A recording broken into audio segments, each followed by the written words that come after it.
தேவனுக்கே மகிமை உண்டாவதாக. நான் உங்கள் சகோதரன்.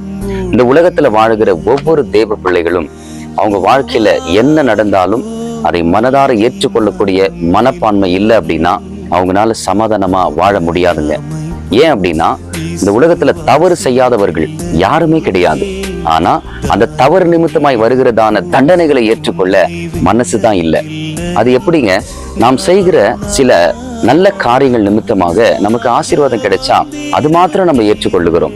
ஆனா நாம் செய்கிற சில தவறுகள் நிமித்தமாய் நமக்கு தண்டனை வந்துருச்சுன்னா அது மாத்திரம் நம்ம ஏற்றுக்கொள்ள மனசே இல்லை.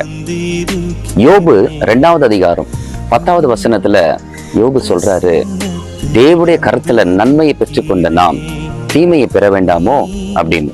உடனடியாக நீங்க ஒரு கேள்வியை கேட்கலாம், அப்ப யோபு பாவம் செய்த நிமித்தமா தவறு செய்த நிமித்தமா தான் இப்படிப்பட்ட அழிவு வந்துச்சா?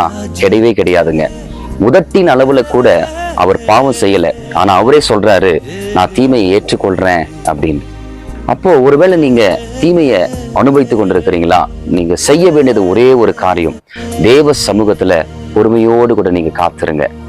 தீமையை கூட நன்மையாய் மாற்றுகிற தேவன் நம்மோடு கூட இருக்கிறார் என்பதை மறந்துடாதீங்க. கர்த்தர் உங்களை வழிநடத்த உண்மையுள்ளவராய் இருக்கிறார். ஆமென்.